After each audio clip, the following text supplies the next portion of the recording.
Hello everyone, कैसे हैं आप सब। एक बार पुनः से कोचिंग क्लासेस पर स्वागत है। उम्मीद करता हूं आप सब अच्छे होंगे, मस्त होंगे, बेहतर होंगे, आपकी पढ़ाई बेहतर चल रही होगी।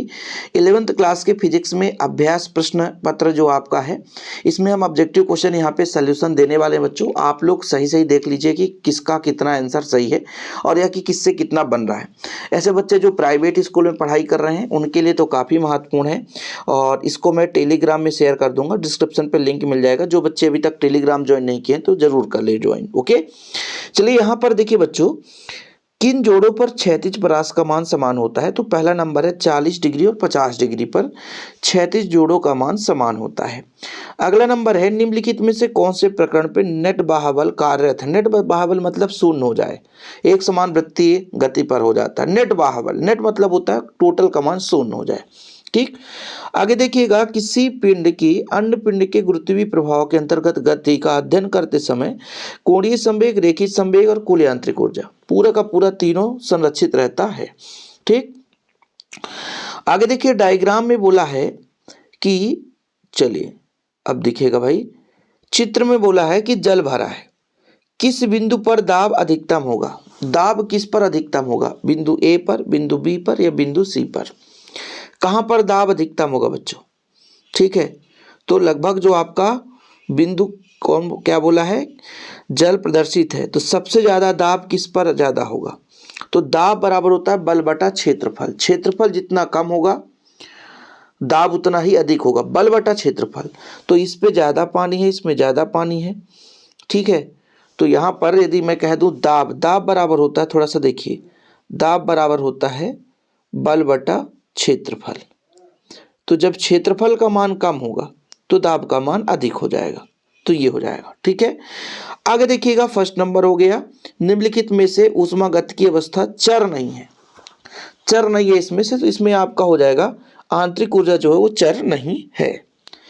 निम्नलिखित उदाहरण में से कौन सी आवर्ती गति को निरूपित करता है। तैराक द्वारा नदी के एक तट से दूसरे तट द्वारा अपना एक वापसी यात्रा पूरी करना, अपने द्रव्यमान केंद्र से परितः घूर्णी गति करना। ठीक है, हाइड्रोजन अणु का किसी कमान से छोड़ा गया तीर। बताना है कौन सी आवर्ती गति को निरूपित करता है। आवर्ती गति मतलब जाना वापस आना, जाना वापस आना। तो कौन सा आंसर हो जाएगा बच्चों, तो पहले नंबर पे भी जा रहा और आ रहा है, तो यह आवर्ती गति हो गया। और बताओ जरा, द्रव्यमान केंद्र से घूर्णी गति, घूर्णी गति कभी नहीं होता। तीर कमान से छोड़ा, तीर खींचते हैं फिर छोड़ते हैं, तो कहीं ना कहीं ऑप्शन नंबर आपका हो जाएगा सी। ठीक है, सी नहीं हो सकता। सी यदि होगा तो फिर आपका द्रव्यमान केंद्र, हाइड्रोजन परमाणु भी तो आता जाता है, तो गड़बड़ हो सकता है। यहाँ पर फिर से एक बार थोड़ा सा अच्छे से डाउट क्लियर कर लीजिए। तैराक द्वारा आना जाना तो बिल्कुल सही है। ठीक है, और तीर जब आता है और छोड़ा जाता है तो बहुत दूर तक जाता है, तो ये गड़बड़ हो जाएगा। द्रव्यमान केंद्र के परितः घूर्णी गति करना, घूर्णी गति करना उसी दिशा में, तो आवर्ती गति है। ठीक, तो ये आपका हो जाएगा ए नंबर, अब सही है। ठीक है, ए और जो आपका ये आपका फर्स्ट ए और बी ये दोनों सही है, इसलिए आपका ए नंबर हो जाएगा। अगला प्रश्न देखिए बच्चों, रिक्त स्थान की पूर्ति करिए। यहां पर बोला 1 सेंटीमीटर का आयतन, 1 सेंटीमीटर मतलब 1/100 सेंटीमीटर, फिर इसका क्यूब करोगे तो 10⁻⁻⁶ आ जाएगा आंसर। ठीक है, यदि किसी वस्तु का वेग एक समान दर से बढ़ता है तो एक समान गति कहते हैं, एक समान त्वरित गति कहते हैं, एक समान त्वरित गति। ग्रहों की गति संबंधित क्षेत्रफल नियम किस संरक्षण पर, तो कोणीय संवेग संरक्षण पर आधारित है। लिख लेना, कोणीय संवेग संरक्षण पर आधारित है। वे पदार्थ जिन्हें तनित करके अत्यधिक विकृति पैदा की जा सकती है उसे तन्य पदार्थ कहते हैं बच्चों। क्या, तन्य पदार्थ। किसी पदार्थ के एकांक द्रव्यमान के ताप में एकांक परिवर्तन की आवश्यक ऊष्मा को क्या बोलते हैं, ऊष्माधारिता। विपरीत दिशाओं में गतिशील दो सर्वसम तरंगों के व्यतिकरण को अनुप्रस्थ तरंग कहा जाता है। यहाँ पर देखिए कार्य ऊर्जा प्रमेय का आपका हो जाएगा, कार्य ऊर्जा प्रमेय ये हो जाएगा। ठीक है, अप्रत्यास्थ संघट्ट आपका ये हो जाएगा, बल आगुण R क्रॉस F हो जाएगा, कोणीय संवेग ये हो जाएगा।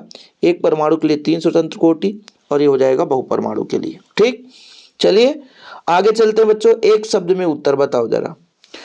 एक गतिमान वस्तु का तात्क्षणिक वेग और औसत वेग कब बराबर होता है, जब जब त्वरण शून्य होता है। जब त्वरण क्या होता है? शून्य होता है। एकांक सदिश मतलब ये हो जाएगा वेक्टर ए बटे मॉड ऑफ ए। ओके, ठीक। आगे देखिए, किसी तनित तार में के स्थितिज ऊर्जा होता है 1/2 के एक्स स्क्वायर, स्थितिज ऊर्जा हो जाता है। ठीक है, यहाँ पर आप लिख लेना ऊर्जा 1/2 के एक्स स्क्वायर। आगे देखिए आपका कौन सा भाई प्रश्न है, विकिरण विधि से ऊष्मा की हानि कम करने के लिए भोजन बनाने के बर्तन को किस प्रकार डिजाइन किया जाता है ताकि वो ज़्यादा मात्रा में क्या कर सके बच्चों? क्या बोला है? विकिरण विधि से ऊष्मा की हानि को कम करने के लिए अक्सर परावर्तक पदार्थ का लेप लगा दिया जाता है अंदर। ठीक है, अंदर परावर्तक पदार्थ का लेप लगा दिया जाता है। ठीक, आगे देखिए, सरल आवर्त गति करते किसी कण के विस्थापन, अरे वाह यार, त्वरण होता है -ω²/। ये व्यंजक भी है आप लोगों के क्लास 11th में, हो सकता है आप लोग पढ़े होंगे। चलिए आगे देखिए, सत्य असत्य बताना है। सभी शून्येतर अंक सार्थक अंक, सभी की बात की जाए, सभी नहीं होते भाई, सभी शून्येतर सार्थक अंक नहीं होते। ऐसा नहीं होता कि सभी शून्य को आप सार्थक मान लो। ठीक है, सभी शून्येतर अंक सार्थक अंक होते हैं, सभी शून्येतर। सभी शून्य यदि है तो सार्थक अंक बिल्कुल नहीं, ऐसा नहीं हो सकता है। कुछ को मान सकते हैं, कुछ को नहीं, वो कंडीशन पर होता है। एक विमीय गति में किसी कण पर चाल शून्य हो तो वेग अशून्य होता है।